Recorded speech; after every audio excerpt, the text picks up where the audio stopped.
In this video, I'll be showing you how to fit the Dynodaze short shifter kit to your Colt CZT and rally out. So this is what the kit consists of. You got some 3D printed bushings, washers and brackets, some cable ties and a sleeve. So I'll show you how to remove the existing shifter off the car and then show you on the bench how to fit it. So before I show you how to remove the shifter, I'll show you what the throw is like at the moment. So first, second, third, fourth, fifth, neutral.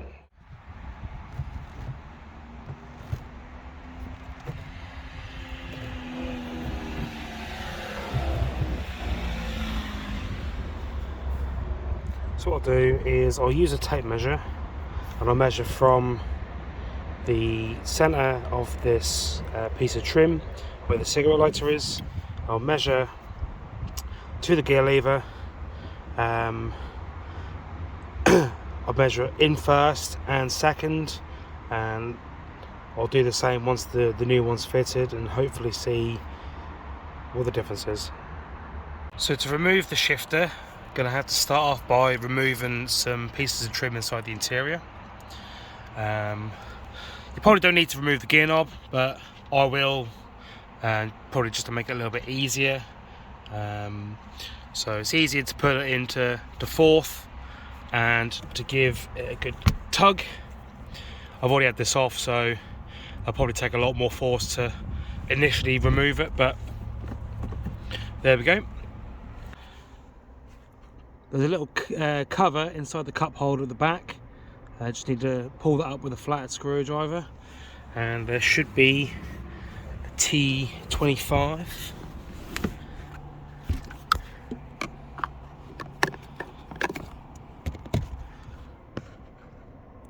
Yeah, 2 T25s down there. So next there's one underneath this cover. This should lift off, and there's one either side, here and here. And then lastly, where the cigarette lighter is, pull the middle one off around the climate control, pull this out, and there's one there. I think there's one here usually, but I've had to cut it as I've obviously installed some switches here for my underglow and whatnot. So yeah, another one there, probably the one there, and then the center console will lift off. Don't forget to disconnect the cigarette lighter. So with the center console now removed, this metal bracket here needs to be removed. There's a E12 headed bolt either side, one here and one there. There is enough flex in that plastic to move it out of the way to get the socket on. Once that's removed, you need to remove the wiring clips with a flathead screwdriver. So there's one there, one here, and I don't know if there's any further down underneath. I'm not entirely sure. I'll have a look in a second when I get there. So with the cabling clips removed, the metal bracket here slides forward this way, and then it just pulls out. Next thing is to pop off the selectors with a 40mm socket. So if I can somehow move the camera, put the 40mm in and leverage, that just pops off, and then the same for the one underneath.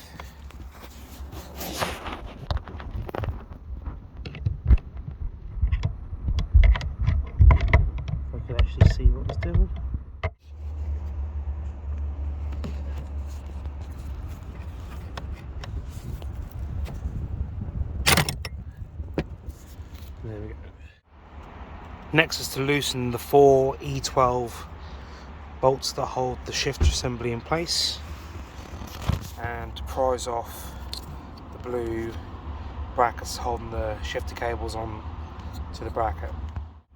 I found the best way to release the blue clips around the shifter cables is to use a flathead screwdriver and leverage from the bottom of the clip, which is around about where the end of the screwdriver is here. You can use the side here for more leverage to then lift it up, and on the other side I use the head of the bolt for some leverage, and yeah, they're just about free now. So there's 2 more wiring clips on the end here, hidden underneath this plastic for the climate control. So that's going to make things a little bit difficult trying to remove it. Once these are prised up enough, you can tilt, where I tilted the shifter assembly up, give it a bit of a wiggle, and it came out. Right, so now it's time to modify the shifter for the new unit and refit. Once the shifter's been removed from the car, it will look like this. So this is the spare unit that I had, which I'll be using to do the modifications on. So yeah, it may look a bit different aesthetically, but yeah, it's all the same process. So the next thing you need to do is to remove the actual shifter shaft from the body of the shifter. So at the top here you got 3 little tabs. You need to push them in very gently with a flathead screwdriver and then lift upwards. So they can be a bit fiddly to push all 3 in at the same time, because as soon as you push one or the second one in, the first one then decides to pop back in. So what someone else has suggested is to, once you've popped one side in, put a toothpick or something thin down the gap between the black plastic and the yellow, just to stop it from popping back in. And yeah, you can do the same with all the rest. So once that lifts out, you then just need to remove this white cap on the end. That should just pull off.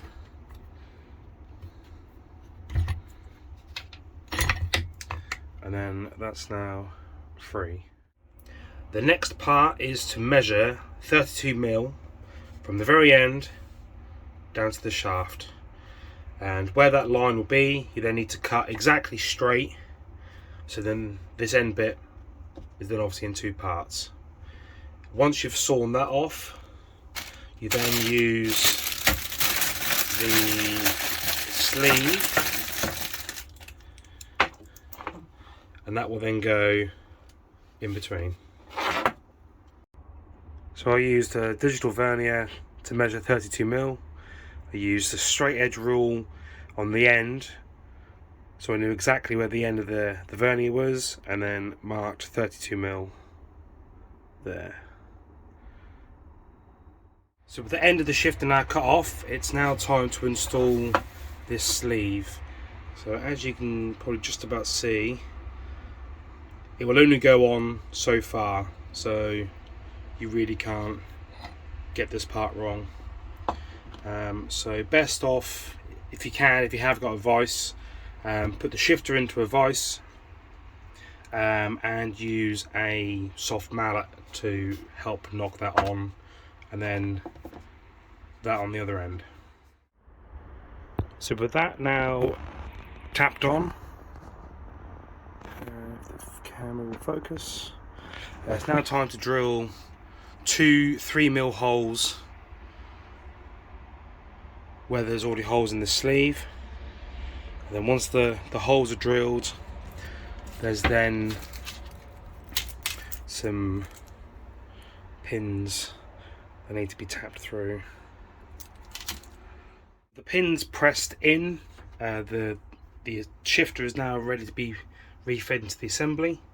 But before you drop it in and these plastic tabs lock into place, you need to replace the round bush with one of these that are included. So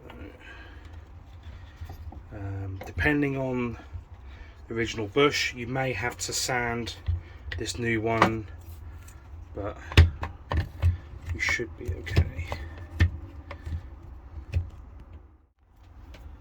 Once that's pushed in and reinstalled, you just need to use a couple of cable ties to cable tie this bush to the metal bracket.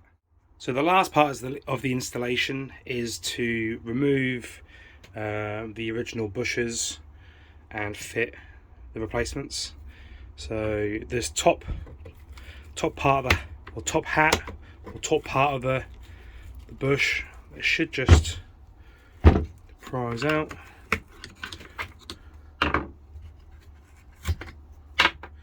Like so. So then you replace the upper and lower part with the new parts using the original sleeve.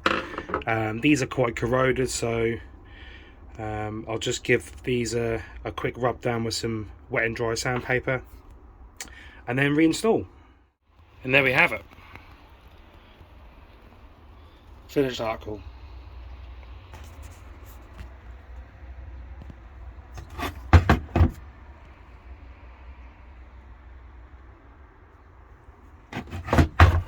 So just need to reinstall into the car and take it for a test drive. So I've now got the new Dynodaze unit laid in. Again, had to tilt this up and prise these up ever so slightly just to get them over the lip, but that's probably the hardest bit. Now to torque down these bolts, reconnect the cables and refit all the trim. So that's the shifter assembly and all the interior trim now back together. So to finish this off, it's timed quite well, to be fair. I managed to find and get hold of a new old stock Momo gear knob. So let's do a little unboxing, one-handed. So yeah, the packaging is not in the greatest condition, but I don't fit the packaging. Here you go.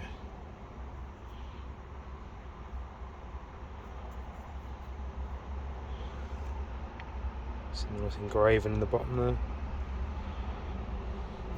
So it includes badge to go in the centre, different size adapters, some grub screws and an Allen key. So I'll go ahead and fit that and see what it looks like. And there we have it all installed. So the Momo gear knob definitely finished it off. Previously had a universal gator fitted. It's not the best of fitting, surprise surprise, as it's universal. So I had to use a cable tie to help secure it a little bit. As for terms for the actual clutch, let's have a look. Oh yeah, that is quite much closer.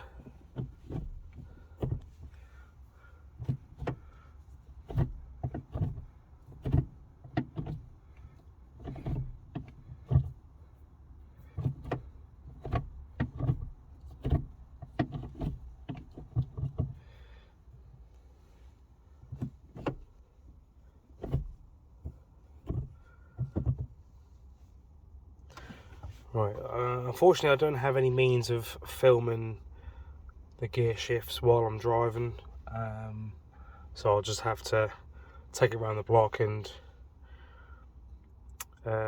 share my thoughts. Right, so now on a test drive. I apologise about the harsh light because it's almost 7 o'clock in the evening. So, the sun's now about to set. First impressions are good so far. It is a lot tighter going first to second, third to fourth. Isn't so short going the other way, not as short, but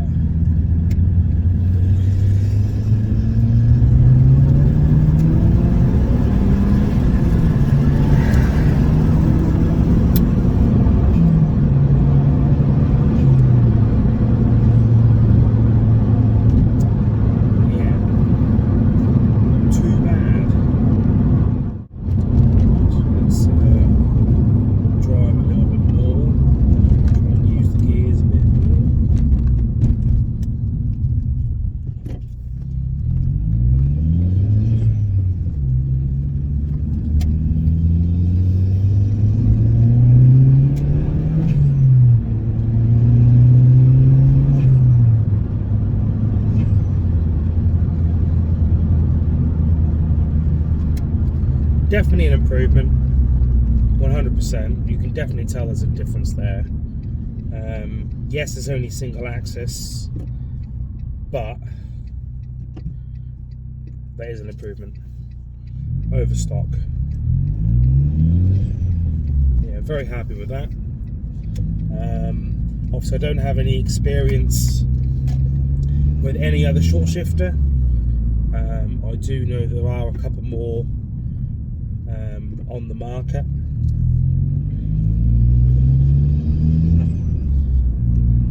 Whether I'll be able to try them at some point, do a comparison, not too sure. If anyone wants to reach out and help me with that, I'll be more than happy to help with a comparison. But for now, over stock, that is good. And there we have it. That's the installation. Quite straightforward. Not really much involved with it. The hardest bit was probably cutting the end off, making sure that was exactly right. Drilling the 2 holes. Sounds simple enough, but you got to make sure that that is dead straight. I did have a little hiccup with one drill bit snapping right near the end of the first hole, so that was a bit of a setback, but managed to get it sorted. Very happy with the kit, very happy with how it drives. Much better over the stock shifter. Could ideally do with I think one of my bushes on the cable on the gearbox is a bit worn, so I could probably do with some new cables at some point. And the pin that's on the top of the gearbox, that needs to be done probably at some point. Again, not a major thing at the minute, but on the to-do list. So yeah, I'll add the link to the item to the video. It's on Dynodaze website. Go check it out. Cheers.